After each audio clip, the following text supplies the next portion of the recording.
Bum-ba-da-dum! Howdy, welcome to BanjoBenClark.com. I am Banjo Ben, your host here on the site that teaches you how to play guitar and mandolin. But this week is Banjo Week, and we're doing this series on Nothing But the Blood. I love this old song. I grew up with it. Maybe you did too.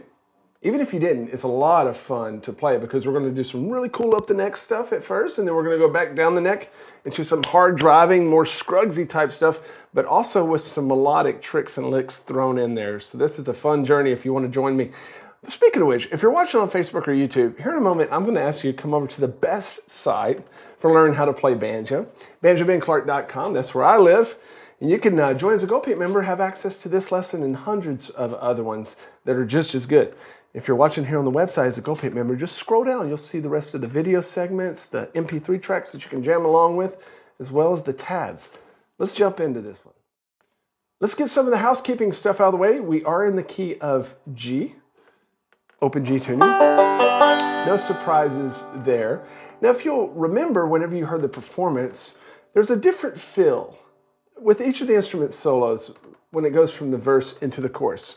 So the verse has got that real syncopated feeling, right? And the banjo backup behind that sounded like this.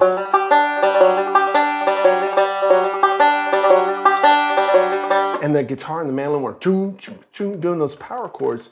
That's for the verse, and then whenever it goes into the chorus, it goes more into that four on the floor driving bluegrass rhythm, right? But not only does the rhythm change, we also change the notes, at least on the banjo and the guitar, in that we change octaves for the melody.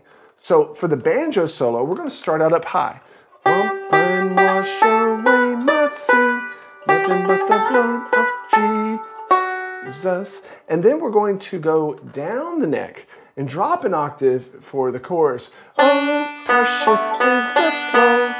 Okay, so it makes it really unique, I think. And this works as a solo arrangement, or if you want to get some buddies and play the whole arrangement together, that'd be fun to do too. Let's go ahead and pull up the tab there. And what I want you to see is that this is particularly, or at least most of it's forward roll based. So if you take that melody, which, by the way, just the regular melody is really straight ahead, if not boring. I don't think it's heretical to say that, but it's bum, bum, bum, bum, bum, bum. Very, very straight, right? Well, if we go ahead and try to play that melody with forward rolls, you're automatically going to spice it up some. Just by playing it with some straight ahead forward rolls. Now, we don't want to do just only forward rolls, because we really wouldn't be able to recognize the melody. So we need to do a mixture of syncopation and also bringing people's ears back to what song it is that we're playing. But I want you to just think about how you might do that in your own mind. If the melody is going dum, bum, bum, bum, bum, bum, bum, just improvise vocally. Just take a moment to think, one example would be this. Bum, bum, bum, bum, bum, bum, bum. There's just one example. Or bum, bum, bum, bum, bum, ba-da, bum. However you want to do it, but you can fit those improvisations into your banjo rolls, and that's how I did this. So even though we're going to play it like this, you could do whatever combination you want. But let me show you how to play it my way. I'm going to start out with the hammer on for 7 to 8, and we're just doing that forward roll, and another hammer on at the end of that measure, And then we're going to slide up at the end of that second measure of the line to the 10th fret. And then we'll continue with that middle finger and measure 5 there to slide up to the 12th fret. And then for the 12 and 14 on the first string, I can either reach down and bar it with my middle finger and play this with my pinky, or you can reach below it and grab it with your ring. And then the last measure of the line, we've got these really quick 16th note pull-offs from 11 to 10. That's just to add a little spice right here at the start, right? So the whole line sounds like this, and don't forget we play the whole solo very slowly later on.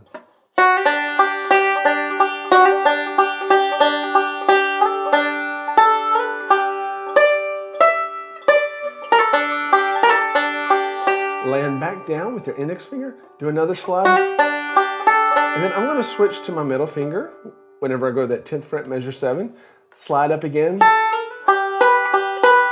I want you to pay attention to measure 8 because those aren't straightforward rolls, right? I'm not going.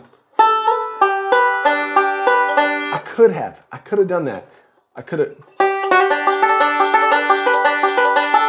But I didn't. I wanted to break up that forward roll monotony because even though the straight melody can get monotonous, a straightforward roll interpretation of the melody can get monotonous. So I'm just switching it up. I'm doing a slide, then I'm doing part of a forward roll and starting the forward roll over again.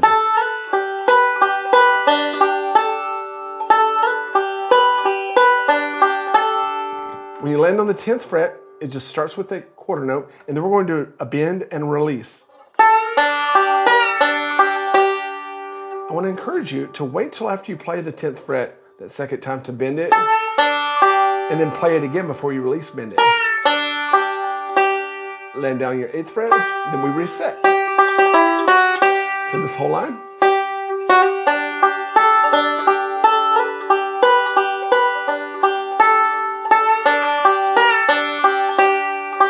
Now we have some repeating. Then we have a cool little lick here that could be a great backup lick if you want to just store it away. Measures 13 and 14, but I'm going to slide up. And then you can either, again, grab it with your ring, or you can bar it. Let's grab it with our ring, and then we're going to reach far with our pinky to 15 and 14, both with the pinky. But the trick is, whenever you come back to measure 14, back to that 12th fret, do that with your middle finger, because this last measure of the line, we need to do the lick like this. Or at least I encourage you to do it that way. So 13, 14 together sound like this. Switch. Again.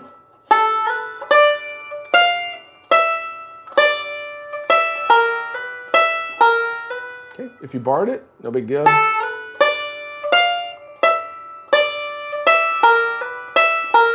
Okay, and then we're going to drop back down to finish out the last line of this verse. Slide up again. Nothing that we haven't seen before, and then measure 17 is exactly like measure 9. So it's that bend and bend release, and then measure 18, it's that typical Scruggs or crow lick. And I like to slide into that first 8th fret, even though it's not labeled there. You don't have to. I like to do it. This whole line.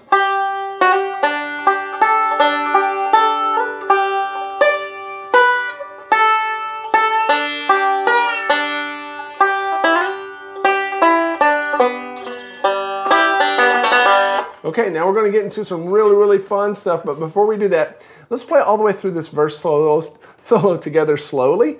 And if you're right here on the site as a GoPaint member, then you can just scroll down and click on that next video segment. If you're watching somewhere else besides the site, come on over to the site. You can download these tabs and watch the rest of the video with me, and we'll have all kinds of fun.